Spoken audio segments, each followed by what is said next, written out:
120 अरब अमेरिकी डॉलर की नेटवर्थ और बहुत सी कंपनियों में शेयर के साथ दुनिया के तीसरे अमीर तरीन शख्स मिस्टर गौतम अडानी को सिर्फ 15 दिन में 45 लाख करोड़ का नुकसान हो चुका है।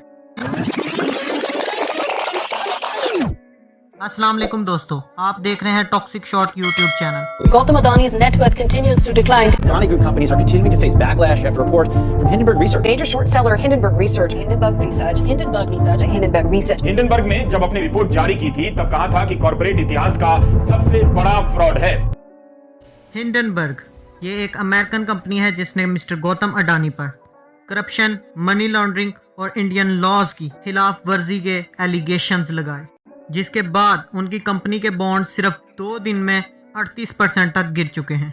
हिंडनबर्ग ने इससे पहले भी बहुत सी कंपनियों पे एलिगेशंस लगाए, मगर ये कंपनी कोई समाज सेवा नहीं कर रही, बल्कि वो खुद भी शॉर्ट सेलिंग के थ्रू पैसा कमा रहे हैं।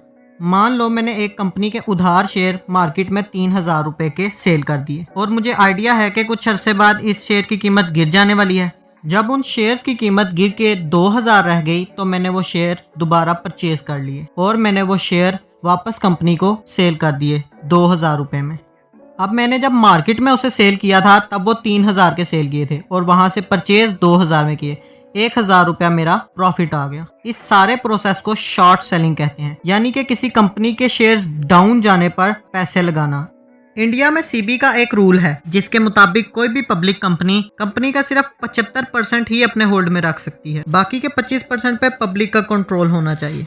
हिंडनबर्ग की रिपोर्ट में कहा गया कि मिस्टर अडानी की कंपनी 75% से ज्यादा का होल्ड करती है, जो कि सीधा सीधा सीबी के रूल की खिलाफ वर्जी है। रिपोर्ट में यह भी कहा गया कि मिस्टर गौतम अडानी के बड़े भाई मॉरिशियस में मौजूद कुछ कंपनियों के थ्रू अडानी ग्रुप्स के शेयर्स परचेज कर रहे हैं, सेल कर रहे हैं, ताकि अडानी ग्रुप्स के शेयर की मार्केट वैल्यू ज्यादा दिखाई जा सके। और ऐसा करने से कंपनी के शेयर की वैल्यू बहुत ज्यादा बढ़ जाती है। कंपनी के शेयर की वैल्यू तो बढ़ जाती है, मगर ये कंपनी की परफॉर्मेंस की वजह से नहीं, बल्कि एक फेक तरीके से कंट्रोल की जाती है और अडानी ग्रुप्स पे यही एलिगेशन लगाया गया। Adani Group published a lengthy response to Hindenburg's report over the weekend, saying it would pursue remedies to protect investors before all appropriate authorities. इस रिपोर्ट के आने के कुछ दिनों बाद अडानी ग्रुप्स ने एक रिपोर्ट पेश की जो कि 413 पेजेस की थी। उन्होंने कहा कि 80 सवालात जो इस कंपनी ने हम पे उठाए हैं उनमें से 60 के तो जवाब हम पब्लिकली दे चुके हैं और इस कंपनी को इंडियन रूल्स का नहीं पता। और तो और अडानी ग्रुप्स ने तो ये भी कहा कि ये इंडिया पर हमला है, सिर्फ अडानी ग्रुप्स ऑफ इंडस्ट्रीज पे नहीं।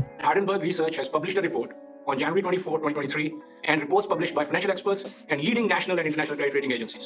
The report is a malicious combination of selective misinformation, stale, baseless and discredited allegations that have been tested and rejected by India's highest courts. Adani groups के पास 6 airports, 13 sea ports, roads, renewable energy, gas distribution, real estate, FMCG, financial services, NDTV के भी networks हैं। और India ने बहुत से future plan Adani groups के साथ मिलकर बना रखे हैं, क्योंकि एलआईसी बैंक ने चंद ही दिनों में 18,000 करोड़ का नुकसान बर्दाश्त किया है और वो सब पब्लिक का पैसा था।